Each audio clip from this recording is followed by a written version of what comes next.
So thank you everyone for attending Science Matters seminar series today. We are pleased to welcome Dr. Timothy Cherry, Principal Investigator at the Seattle Children's Research Institute and Associate Professor at the University of Washington School of Medicine. Dr. Cherry received his PhD degree from Harvard University and performed a postdoctoral fellowship at Harvard Medical School. He then joined the University of Washington in 2017, where he started his research lab. One of Tim's main research goals is to understand the contribution of subspecific cis-regulatory elements, such as gene promoters and enhancers in genetic diseases. In this way, his lab is studying the disease mechanism of no-coding variants, which are one of the most challenging types of alterations in the human genome. We are just starting to scratch the surface in understanding those types of elements. So today he will provide an overview of the methods being applied to study no-coding variants in the context of neurodevelopment. Thank you so much. Thank you very much. Can everybody hear me okay? All right. Thank you very much for the invitation to come and speak to you today and the introduction, Claudia, and to Cricket for helping organize. I'm really excited to be here. As Claudia mentioned, I've been here since 2017. And it's always great to kind of integrate even more so into the Seattle scientific community. As I was sitting there, I was staring at this title, and one of the first pieces of advice I give to all of my trainees is don't have an overly wordy, overly vague title. And I was realizing that I need to take my own advice. So I hope you listen more to Claudia than to read the title here. What I'm aiming for here is, even though we work in kind of a rarefied, fairly specific niche of research, I'm hoping that some of what I'm going to say today resonates with the different fields of research that you guys perform, and also that you can walk away with thinking about this problem from a slightly different perspective. When I talk about hidden mechanisms of neural disease, great. What I mean more specifically is this idea of hidden genetic risk. So in our field, our work is primarily based on the diseases, the function and the development of the mammalian retina. And we know from talking to our clinical colleagues and sort of the population geneticists that roughly 50% of patients that come into the clinic that have clear-cut inherited genetic forms of retinal disease, their disease phenotypes can't be explained by protein coding mutations alone. And so when I sought to launch my own lab and settle on a central problem or conflict, that was a conflict that I wanted to fill. And the hypothesis was that some of that some of that hidden genetic risk would exist within the non-coding genome. Now, you're probably familiar that the non-coding genome is a vast percentage of roughly 98 to 99% of the human genome, whereas the protein coding genes, where we normally look for disease-causing mutations, represent only a small percentage, 1 or 2%. When I was developing this problem, this question to investigate in my own lab, this beautiful review came out from Malte Spielmann and Stefan Munlos that demonstrated a handful of examples across many different systems and human developmental disorders where non-coding variants within the regulatory sequences of the genome were leading to developmental disorders. A couple of examples here, just as by way of an introduction. The first kind of fits our research program quite nicely because it's a developmental disorder of the eye. In a condition known as aniridia, or a failure to develop the colored portion of the eye, the iris, that can be caused by a single point mutation. So it's about as subtle as you get in terms of genetic variants, even in the heterozygous state, was sufficient to cause this phenotype.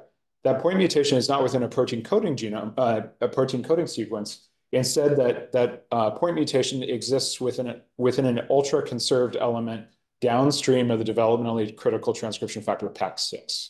Now, if you remember from your undergraduate days, maybe you heard about PAX6 as sort of a master regulator of eye development. And I like this example because if you have a mutation, a complete loss of function in PAX6, you fail to develop an eye at all.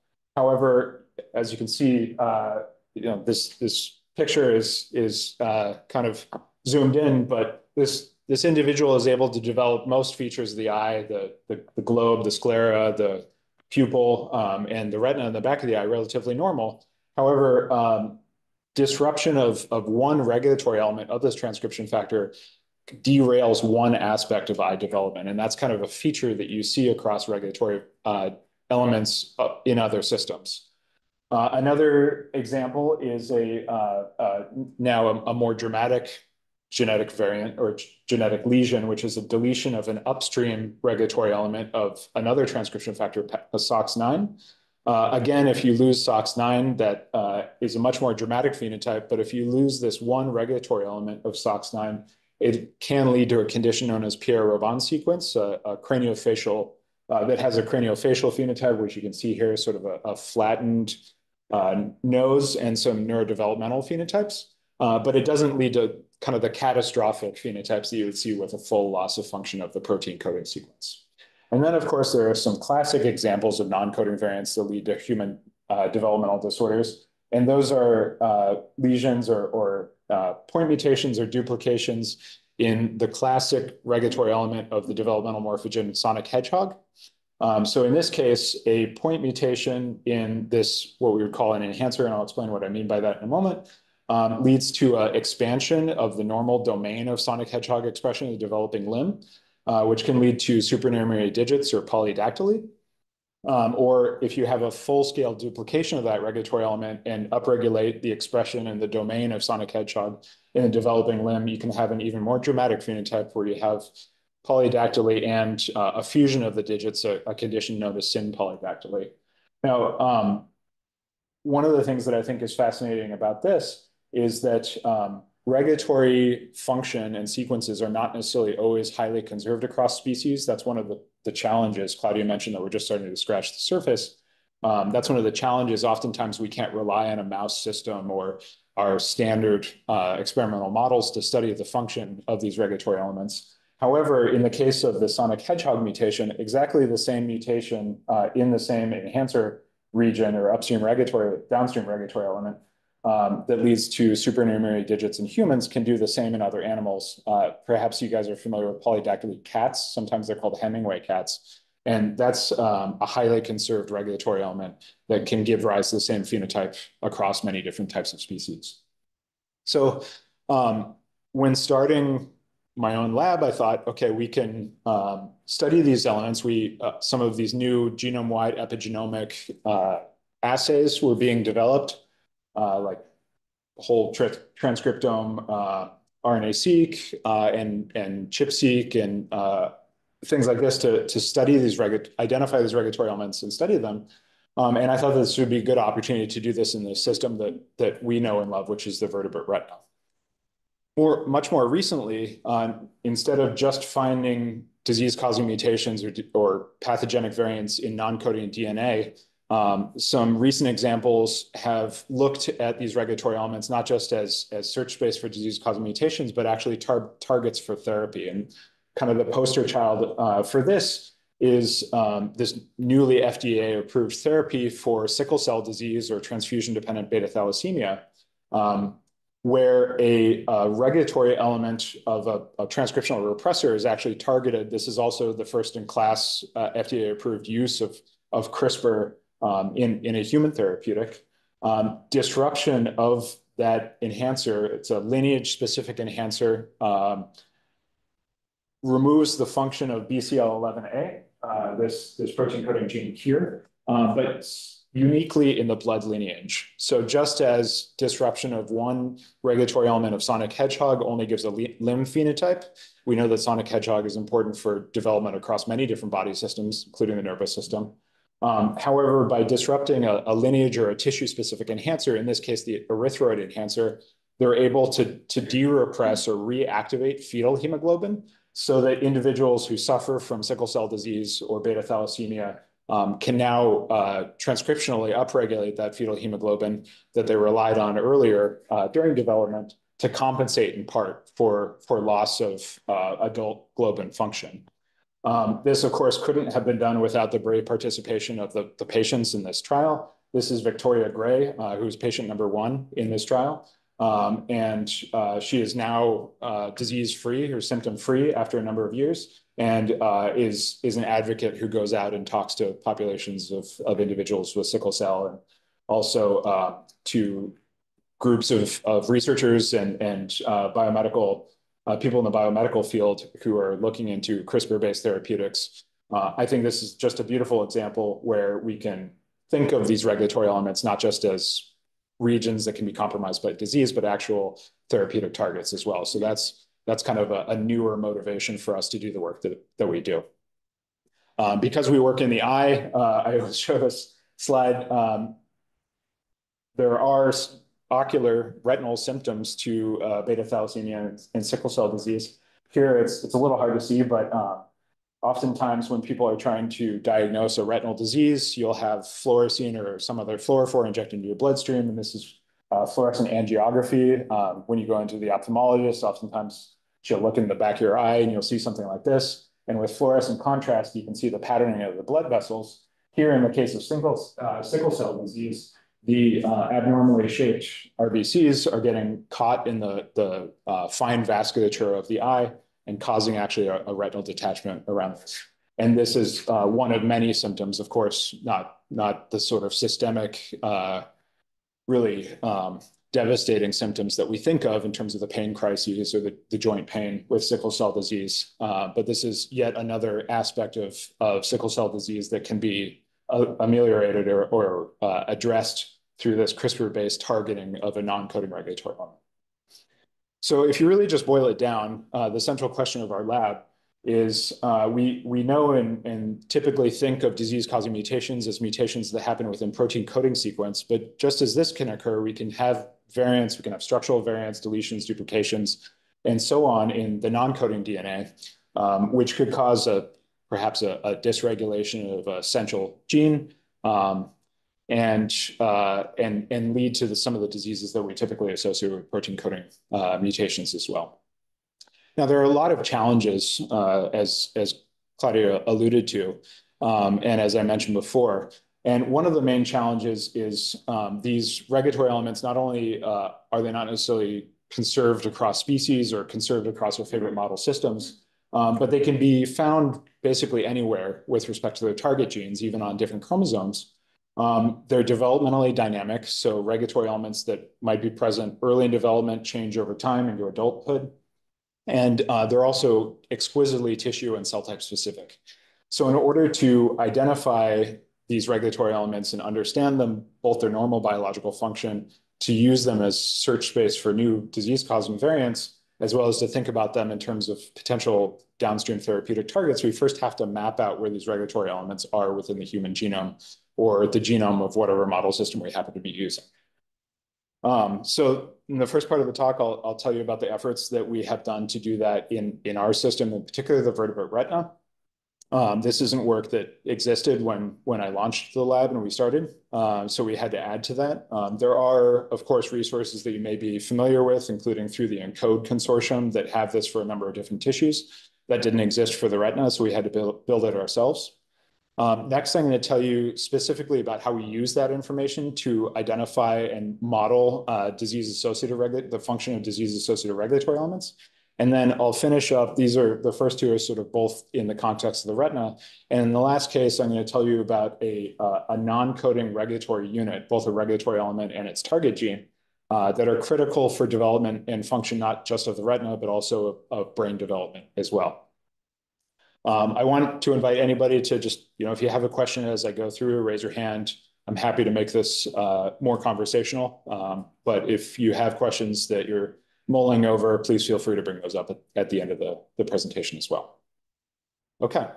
Well, if there are no questions right now, I'll just launch in with this first effort. And these are the efforts for us to map these non-coding regulatory elements in the tissues and the systems that we're interested in. Yeah, before we get... A little bit, because it's trying to go back to one of the points you made earlier, that these non-coding regulatory elements are not conserved among species. Do you think this is more because of the sequence of the regulatory sequence themselves, or it's because of the transcription factors that are not conserved among these? That's a great question. And there's no simple answer to that question. So to restate the question and make sure I understand it correctly, you're asking, so I made the point that they're not necessarily conserved across species. Certainly, there are regulatory elements that we can, like that PAC6 element, we refer to as ultra-conserved in the sense that we can basically see it conserved down even sort of below metazoans in some cases. And then we have other cases where we can identify human-specific or mouse-specific or whatever specific regulatory elements. I think you can probably find, and then you were asking, is that because of the regulatory element itself or the transcription factors that bind to the regulatory element and activate it? I think you would be able to find an example of every case of that. I remember hearing a talk from Walter Gehring, who did some of that pioneering work on PAC6 as a master regulator of eye development. And I asked him basically the same question. And his answer, which has kind of continued to surprise me as I think about it more and more, is that genes really don't care how they're regulated as long as they're regulated correctly. It's an opportunity for the. Absolutely. And so the way I think about it is that,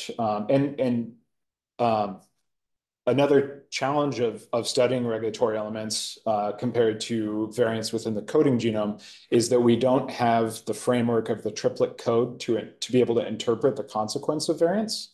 Sometimes if it's a wholesale deletion or duplication of a variant, that may be easier to intuit what the consequence of that genotypic change might be in terms of gene dosage or regulatory element function. But a lot of what we study are point variants or variants of unknown significance, uncertain significance. And so we've had to develop kind of a different framework for thinking about things because we don't have that sort of missense or nonsense mutation framework to interpret what a variant would be. The closest thing we can do is say, is that variant within a known transcription factor binding site, and would that perhaps change the affinity of that transcription factor to that regulatory element? But you're right in the sense that you have duplication and diversification of transcription factors, the regulatory protein milieu across species and in different cell types as well. So yeah, thank you for that question. All right, so when we first started out, we knew that we had to kind of, the tissue was the issue. We had to go into the tissue and the species that we were interested in. And luckily, we were in a situation where it was relatively easy to get a hold of postmortem adult human retinal tissue. And that's thanks to a network of tissue transplantation donor hubs around the country. One of the most common tissues that's, other than blood, of course, that's transplanted clinically is the cornea, the clear part of the eye in front. And there are a number of cornea donor banks spread around the country. Typically, in postmortem tissue, they remove the cornea and then just kind of throw the rest of the tissue in the biohazard bin. We were able to get a hold of some of those tissue banks and say, can you send us the rest? And we focused on tissue, including the retina itself, which is a thin layer of neuroepithelium at the back of the eye, specialized region within the retina, known as the macula, and even more specialized within that, the fovea. That's the region of highest visual acuity in the retina. So when I look at somebody's face or I read words on a page or I'm driving and I'm looking at a car, I'm aligning my entire eye so that the light from that object is falling right on that region of high visual acuity. Another reason why this is particularly interesting is that there are a lot of diseases of the eye, including ones that you may be familiar with, like age-related macular degeneration, a very, very common disease. About 12% of people over the age of 70 have this. That affects most dramatically this region of the eye. And the last part of the eye that we were interested in looking at is what's known as the retinal pigment epithelium and the choroid of vascular plexus that exists there. And that's because about half of retinal diseases originate there as sort of their tissue or cell type of origin. And the other half, roughly speaking, originate through the cells of the retina proper being compromised. Given that those all sort of have unique cell compositions, we wanted to look at each of those tissues and map out where the regulatory elements that are active in the adult retina are located genome-wide and focus around genes that we already know have protein coding mutations associated with disease. So this is just kind of a flavor of how we started. This was all originally bulk tissue. So we were using techniques like the assay for transposase accessible chromatin or a TAC-seq. I always like to give this example because it was invented by a grad student, Jason Buenrostro, when he was working with Howard Chang and Bill Greenleaf. And this is a technique for looking at DNA accessibility. So enhancers and other non-coding regulatory elements have many epigenomic signatures. And we can use these biochemical assays coupled with high throughput sequencing to identify these signatures both at a kind of hyperlocal sequence-based resolution as well as genome-wide. So one of the features, which I already mentioned, is DNA accessibility, which we can assay by a TAC-seq. Another feature that we talked about briefly is this idea of transcription factor binding. So we can use, at the time where we were using ChIP-seq or chromatin immunoprecipitation coupled with high throughput sequencing. And now in 2024, we're using cut and run and cut and tag as developed by the Hennekoff lab. A third feature signature of active regulatory elements are these bidirectional transcripts known as enhancer RNAs or eRNAs. And these are there's a conversation in the field as to whether these things themselves have a functional role in the activation of these regulatory elements or whether they're just a byproduct of recruiting transcriptional machinery. And lastly, of course, we can have post-translational histone modifications like acetylation or methylation, which either are functionally related to regulatory element activity or are sort of a convenient proxy for the given type of regulatory element. And by, can you guys see? Okay, great. My arrow here. By sort of lining up all of these different modalities, chromatin accessibility, histone acetylation, and these bidirectional enhancer RNAs, we can now identify candidate regulatory elements. In this case, this is about 20 kilobases upstream of a known retinal disease gene in a place that we normally wouldn't have known to look at all, and we can identify those as candidate enhancers. In this case, this particular gene is associated with a pediatric retinal disorder known as retinitis pigmentosa. We can look at other gene loci in these other tissues that we've looked at, like the macula and the RPE. For other regulatory elements, this is the ABCA4 locus, which is most strongly associated with a condition known as Stargardt syndrome. That's like an early onset macular degeneration. It usually manifests in the first or second decade of life. Normally that's associated with a disease causing like a protein coding mutation in this ATP-dependent flipase protein. But at least half, if not 70% of cases of Stargardt syndrome can't be explained. It's a recessive condition, can't be explained by protein coding mutations alone. There are just hundreds of patients and patient families that maybe have one protein coding mutation. The assumption is that this is a compound heterozygote. But we haven't known where to look for these non-coding mutations other than, the usual suspects of sort of splice junctions and cryptic intronic mutations. So in doing all of this work, what we've sought to do is expand the genomic search space for disease-causing mutations, and also just to understand more about how the normal regulation of these critical retinal genes works.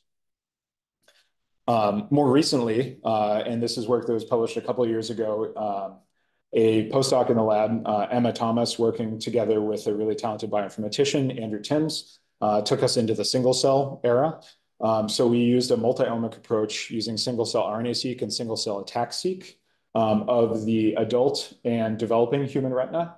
And we were able to then take the single-cell ATAC-seq data and single-cell RNA-seq data, using known markers of different retinal cell classes. We were able to project those into UMAP space and identify known cell types, both developmentally kind of transitional cell types as well as the mature cell types, and arrive at, again, this kind of atlas-based knowledge base where here I'm showing you one retinal cell type. This is the sole glial cell of the retina, which is integral to the retina. And this is zooming in on just one locus that's expressed highly and uniquely in the glial cells in adulthood. We can see that there's kind of widespread promoter accessibility here at this gene, but using these single cell multi-omic techniques, we've been able to identify candidate regulatory elements both upstream and downstream of this gene that are likely or good candidate regulatory elements for regulation of this gene and this cell type. I'm just showing you one example of this, but we have this genome-wide for all of the cell types within the retina and have that developmental time course as well so that we can kind of identify candidates that might be disrupted both in more adult onset retinal disorders as well as pediatric onset disorders. Okay. Just going to transition over into the part of the talk where we actually use this information now to identify disease-associated regulatory elements, but I'll just pause here for a second to see if anybody has any other questions online or in present. Okay, great. Claudia. Absolutely. Do you see a difference in pattern in terms of the pediatric ones compared to the adults? Absolutely. So that's a great question. So is the regulatory landscape different kind of early, like at different developmental stages? So the most kind of dramatic epic change in the retina is at the point in which the cells become, like any neural tissue, most of the cells are becoming post-mitotic. So there's certainly a big transition between sort of the cycling neural progenitor cells of the retina. And then when they leave the cell cycle and start to differentiate into their mature kind of cellular phenotypes. But we do see some examples where even after the cell fate decision has been made, there's sort of a stepwise specification where we can find regulatory elements that fit every pattern, ones that are sort of accessible and seem to be functional throughout the life, from what we would refer to as cell birth out into cell senescence or quiescence. We can find regulatory elements that seem to be at least accessible only during that kind of early differentiation process. And then ones that are just accessible and active in maturity as well, if that answers your question. Mm-hmm. So there was a lot, the regulatory elements were much more dynamic than we expected.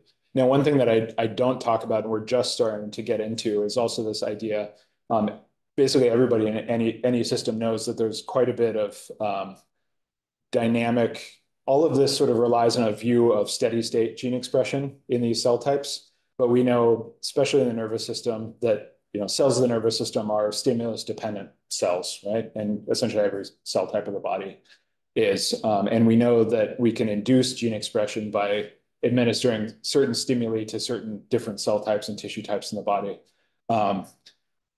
Certainly, we would expect some of the epigenomic landscape to alter in a stimulus-dependent way as well. And with at least the visual system, we're lucky in the sense we know what the salient stimulus of the visual system is, and that's light. So in our different model systems, we can kind of, obviously you can't do this in postmortem tissue because of the constraints of where the tissue comes from. But in our mouse models and other models that I'll talk about in just a minute, we can administer sort of different patterns of light stimuli and see how that changes not only the transcriptional nature of the cells, but the epigenomic landscape as well, which is probably important in a disease context as well, but just hasn't been appreciated as much because there's not that kind of experimental access to clinical tissue. Unlike a tumor or blood in an individual with perhaps an immune disorder, it's very, very rare to remove the eye of an individual, even somebody who has no visual function whatsoever.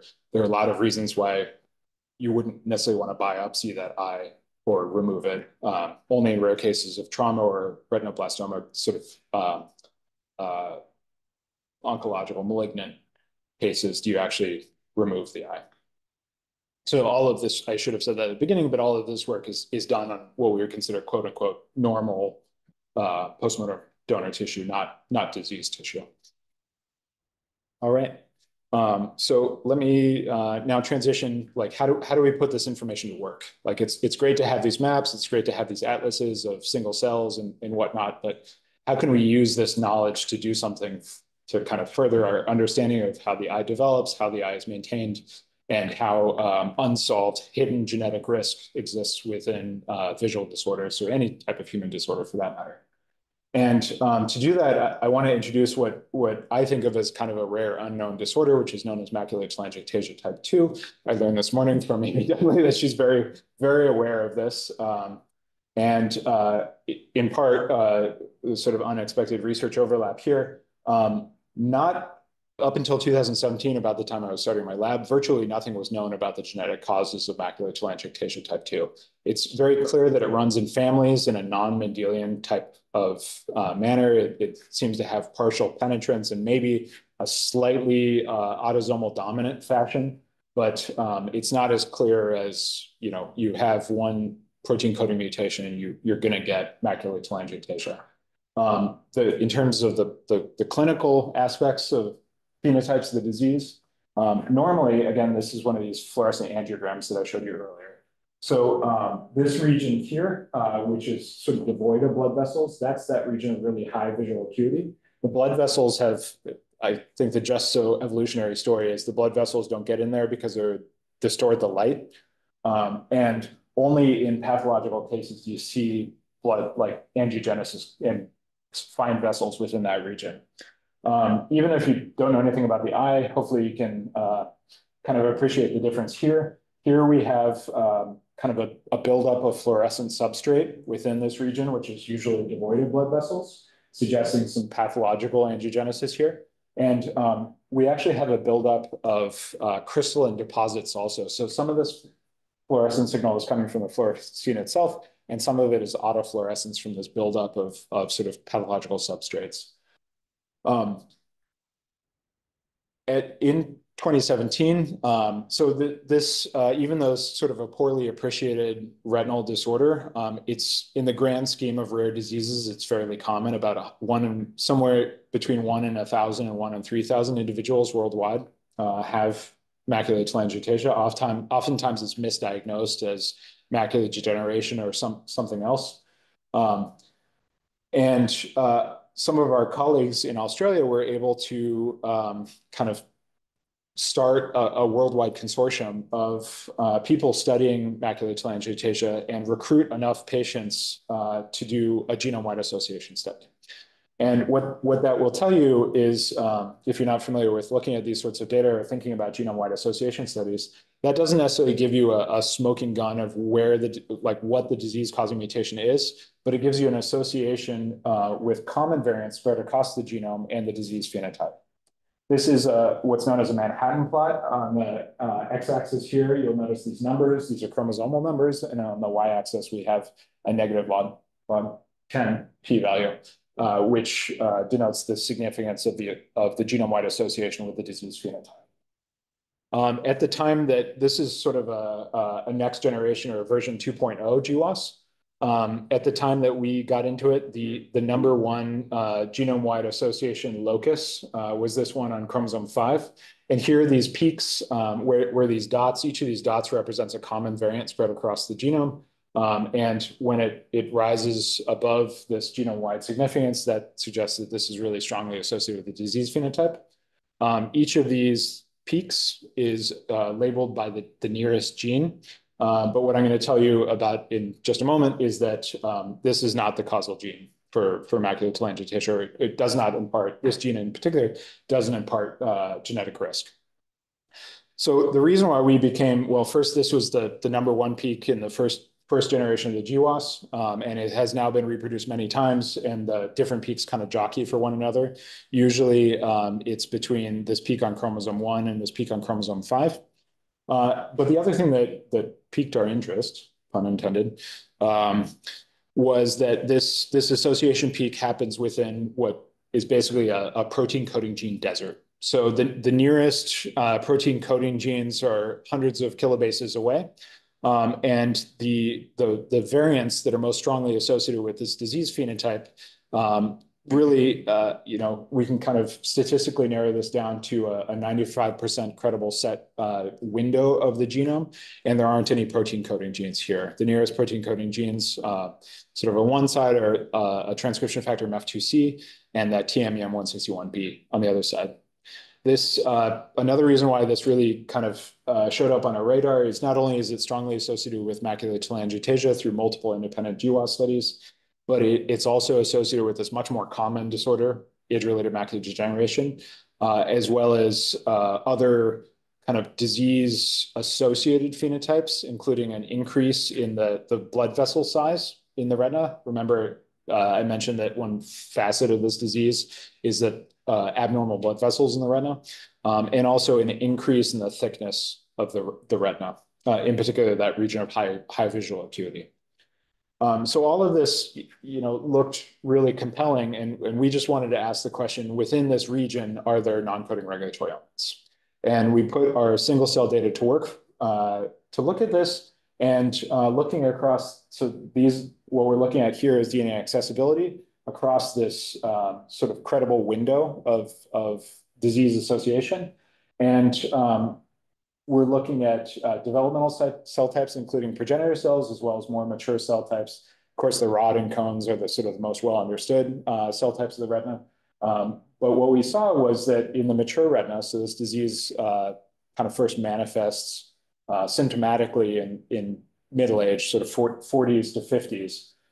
So we typically think of it as a disease of the mature retina. And within the mature retina, the most prominent candidate regulatory element were in these glial cells, Mueller glia, and it really exists as a kind of a single peak of accessibility.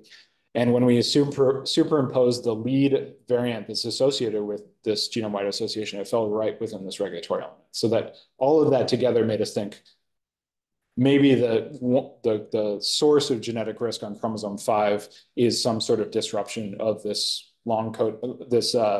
distal regulatory element that we can see here. This gave us confidence to go in and sort of test what the function of this regulatory element was. However, we kind of came back to this problem that even though the mouse has been a great system to study retinal development and pathology in many systems, these regulatory networks are not always really well conserved across species. So we needed a human-like system, a human retina-like system to study this.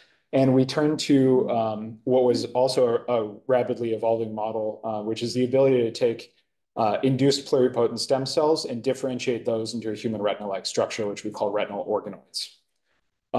In work that I'm not going to go into, before we tested the function of this regulatory element, we just wanted to make sure that these retinal organoids actually recapitulate both the epigenomic and the transcriptomic features of the human retina.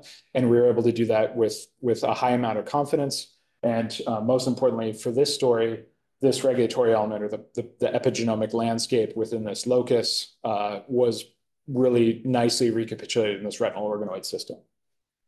So that gave us the confidence to go ahead and in IPS cells, just knock out this whole enhancer to start with. We wanted to kind of see what the most dramatic phenotype that we could see from this was, and then grow up either just isogenic control organoids where we hadn't done any gene editing, or different independent lines where we had deleted out this candidate regulatory element. And first and foremost, just ask, did the retinal organoids look different from one another? So what I'm showing you here are cross sections of those retinal organoids. And in a normal organoid, this is a differentiated out into week 20. So even though the system is very incredible, one of the inconveniences is that these retinal organoids develop about as rapidly as a normal human develops at the same rate. So we have to grow them in vitro for quite a while. But they really recapitulate the ultrastructure, the cell types, the kind of transcriptional network nature, as well as the epigenomic nature of the normal developing human retina. So here we're staining for different cell types. This red stain here is immunofluorescence to a protein called recoverin, which is expressed in the rod and cone photoreceptors. And those would normally exist in the layer at the top of the retina. Then we would have interneurons, and at this stage, we are labeling a couple of residual progenitor cells with EDU, a thymidine analog. And then we would have a layer of projection neurons below that. Even before we did anything fancy, we noticed right away that the rod and cone layer was much thinner in the enhancer knockout organoids, and we had many more of these persistent progenitor cells. We went ahead to get a kind of less biased and more global view, we went ahead and performed single-cell RNA-seq over a time course of organoid development, both in the isogenic controls as well as in the enhancer knockouts. And these are these UMAP clusters are of single cells. So this is all projected based on single-cell RNA-seq data. And they're color-coded based on the cell types of the retina. So early on in organoid development, we mostly have progenitor cells, but early we have specification and differentiation of the ganglion cells. That's the type of cell that makes up your optic nerve that connects the retina to the brain. And then we have emergence of all of these different cell types out into about week 28 when all the major cell types of the retina are born. What we noticed in our enhancer knockout organoids is the different cell classes that are present in the control versus the enhancer knockouts suggest that the enhancer knockouts are a little delayed compared to their wild type controls. So here I'm circling a green cohort here. These are known as retinal amacrine cells right here. This is an interneuron cell type that's relatively early born. If we look at the rods, so that photoreceptor that's important for low light vision, we see that those are delayed here as well. But just a few weeks later, we see that those start showing up in the more mature, both the knockout and the wild type organoids. And at the end of development, what was even more surprising is that we ended up with more of this Mueller glial cell type in the knockouts compared to the wild type. And that was sort of surprising because those are the latest born cell types in development. So we expected if the enhancer knockout organoids are just delayed, we would expect that maybe they wouldn't make any glial cells at all. But instead, what seems to happen is by delaying this progression of cell fate specification, that all of the leftover cells, I showed you those persistent progenitors earlier here, are just defaulting to that glial cell fate. This was really interesting because it fits this long-standing model of cell type specification in retinal development, by which all of these different cell types are born during discrete but overlapping windows of development during retinal development. And it really suggested that whatever this enhancer is doing, it's regulating the timing of cell fate, as well as that neurogenesis to gliogenesis transition. All of this is kind of abstract and interesting to a developmental biologist, but a little, I would say, specific or academic for in the context of translational medicine. But now that we're thinking about the ability to take these induced pluripotent stem cells and make different cell types to perhaps replace cells that are lost to disease, it's really important that we understand the mechanisms by which different cell types of the retina are born. So if you lose your rod photoreceptors, we can engineer more of those in vitro and put them back, or cone photoreceptors or ganglions and so on. So the next thing that we really wanted to know, so this enhancer region at least seems to be strongly associated genetically with this disease phenotype. And if we take out this enhancer, we get this humanized system phenotype. But we fundamentally didn't know what the target gene of this enhancer is. Another aspect that makes enhancers exciting to study, or these distal regulatory elements exciting to study but challenging, is that, again, they can be found virtually any distance away from their target gene. And it's not just a case where the closest target gene is the gene that is regulated by that enhancer. The famous example of sonic hedgehog is over 1 million base pairs away from its target gene in the intron of another gene. So there's some higher order sort of logic to it. We now have tools like chromatin conformation capture that we can use to solve some of these. But even with that, we don't necessarily know until we make these perturbations what the target gene of these regulatory elements are. What we found, taking our single cell data and comparing it, is that both in the progenitor cells, so if you'll remember that region is that candidate regulatory element is accessible in progenitor cells, as well as that more mature cell type, those glial cells, is that the most misregulated gene in each of these cell types is this long non-coding RNA. That was kind of a head scratcher because we started looking at a non-coding regulatory element. We realized it's regulating another non-coding feature, in this case, an RNA that doesn't encode for a protein itself. So what does this thing do? Well, it turns out that this long non-coding RNA is the primary transcript for microRNA. We were all perhaps reminded of the importance of microRNAs in early October when Gary Ruvkun and Victor Ambros received the Nobel Prize for their work in physiology and medicine for their work on microRNAs.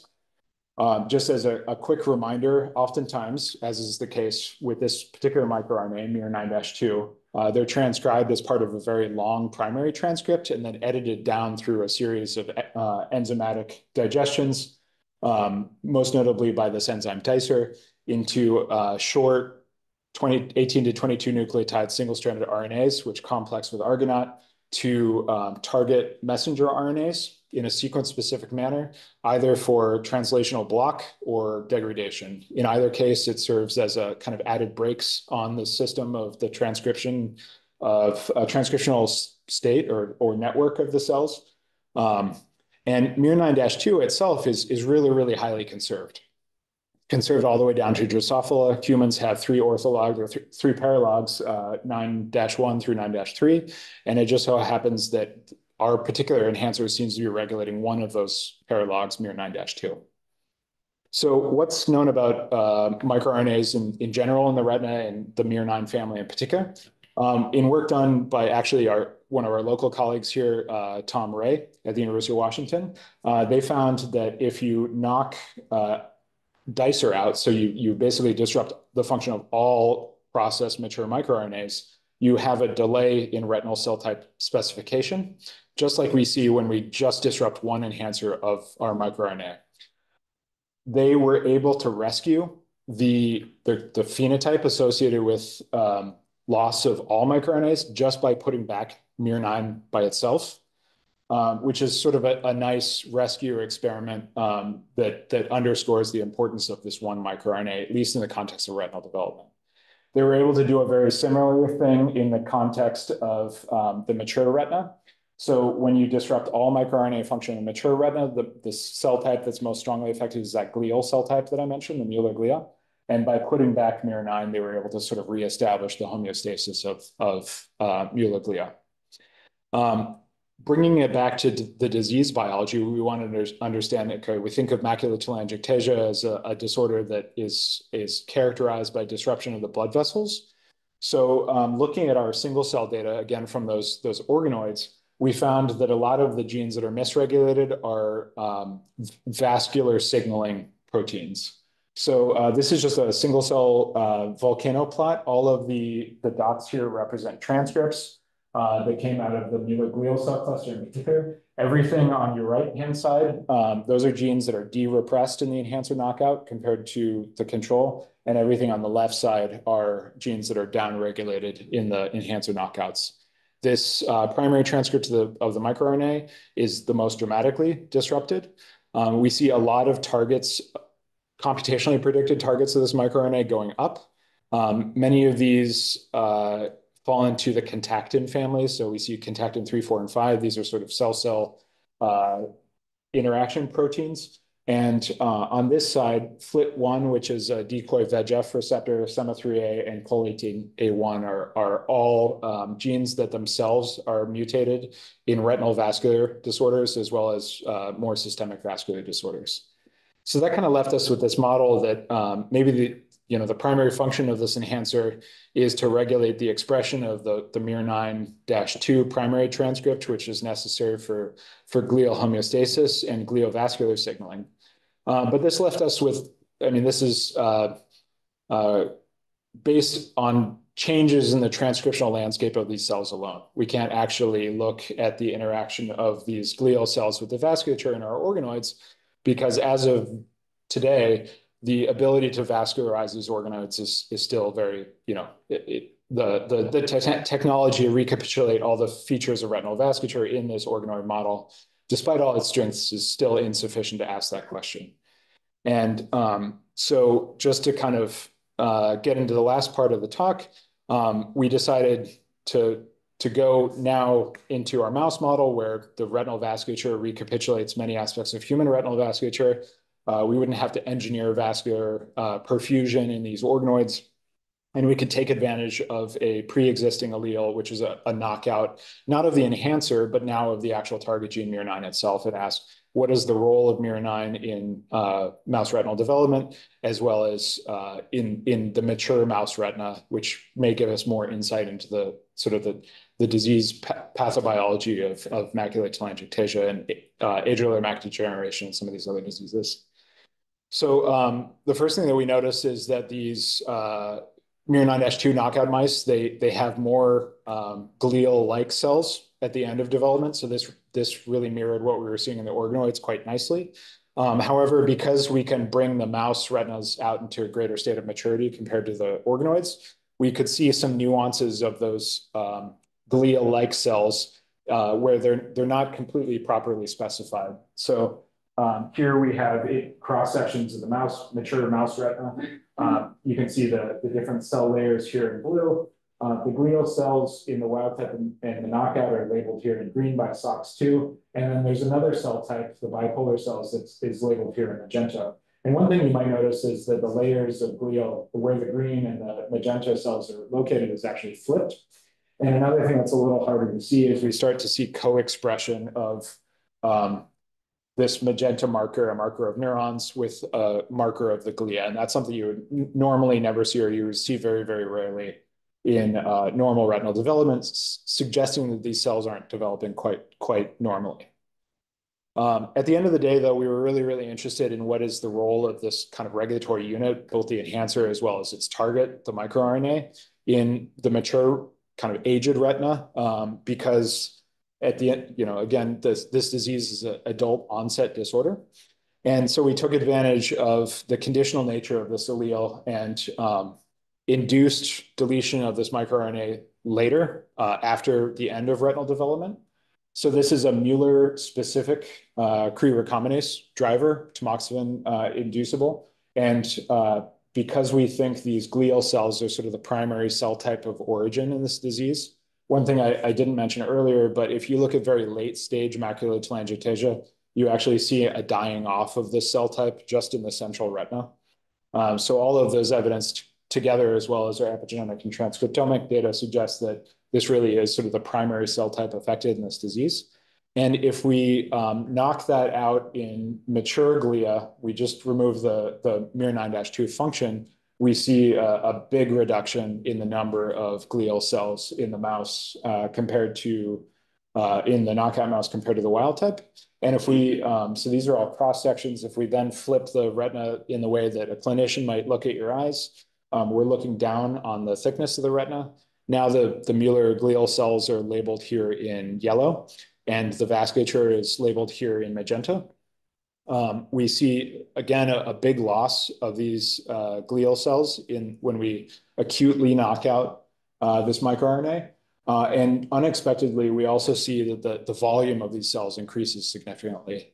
Now, this is kind of the opposite of what one might expect in sort of a classic apoptotic type cell death, where we would think of the cells as shrinking. So we think that however these cells are dying, it seems to be an alternative cell pathway.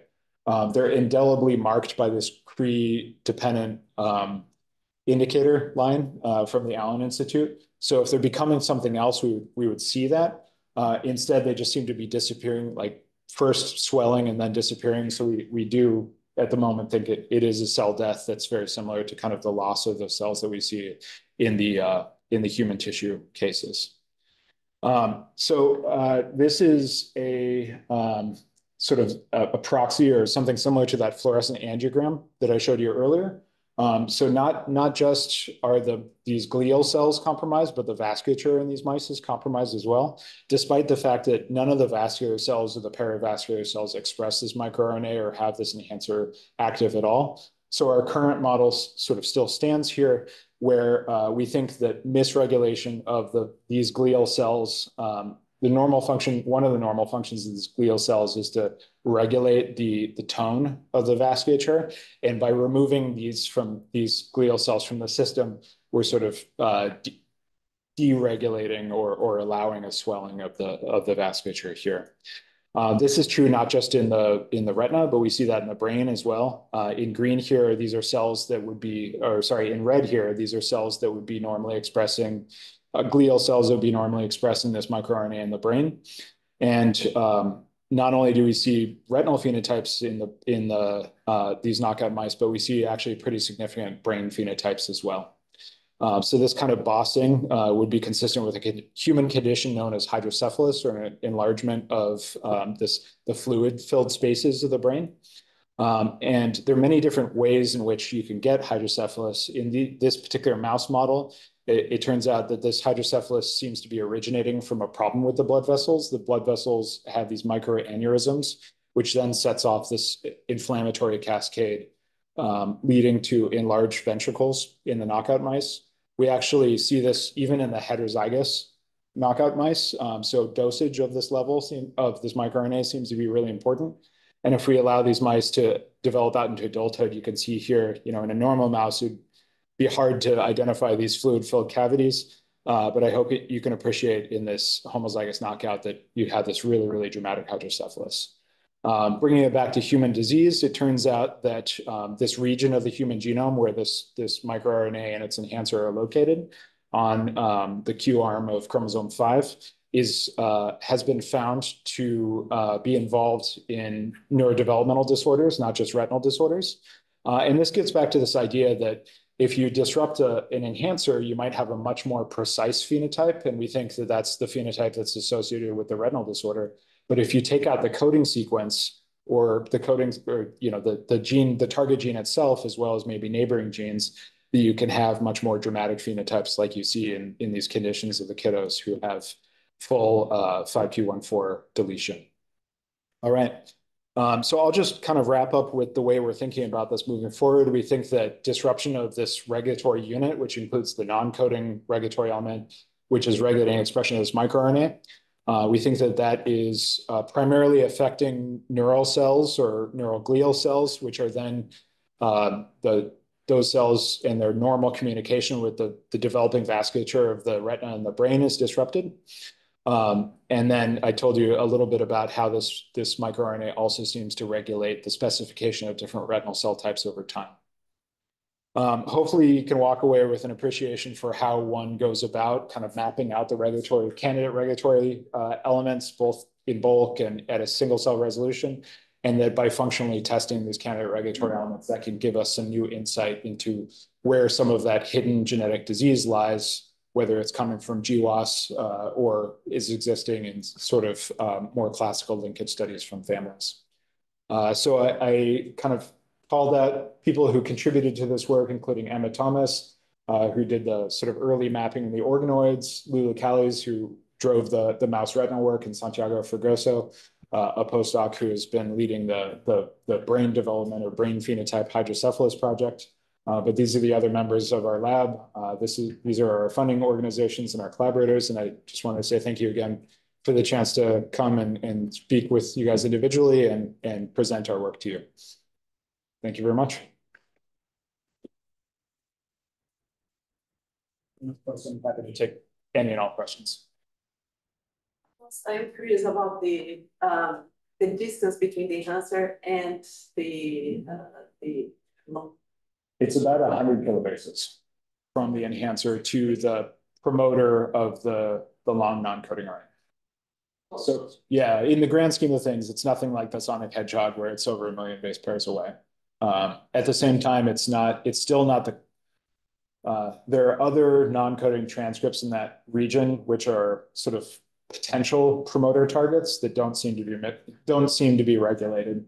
And that's one of the many features of regulatory logic that we're really interested in, is what are both the sequence features as well as the protein binding features of different regulatory elements that allows enhancer promoter interactions to be favored when, in the linear distance in the genome, maybe a different target would be more probable or would be a sort of a first guess.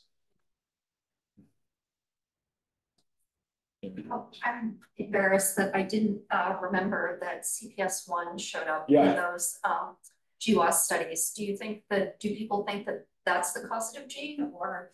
So for that, and then for the PHGDH example as well, there have been examples of folks that have kind of a higher penetrance condition. not only do they have macular telangiectasia type symptoms, but they also have this hereditary sensory neuropathy.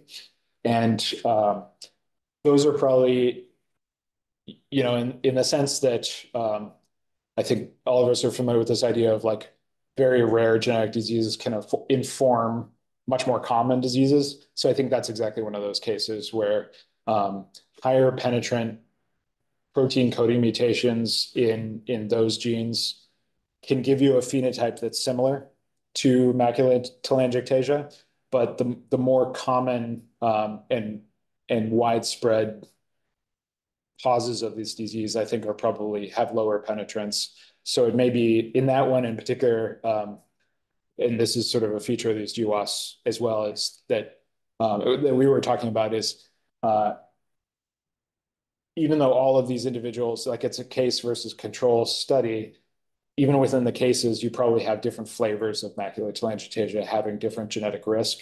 And this just kind of puts it all together. So they're probably patients that are individuals with MacTel that's their causal mutation. There are probably other ones that, you know, something on chromosome 5 or something on chromosome 1 are causing that. So that's where the stage of this consortium is, where we're trying to now bin like within the broader umbrella of macular telangiectasia, can we find different genetically distinct forms, and do those have different phenotypes? And I think in the end, once we collect enough individuals and enough data, enough genotype, phenotype information, that we'll be able to answer that. Yeah, thank you for that question. Any questions on the chat? I love the fact that able to connect the common disease studies and the rare disease usually are pretty far, but I think this is really good. So this is really nice. Thank you. Okay. Yeah, thanks everybody for your time today. Yeah.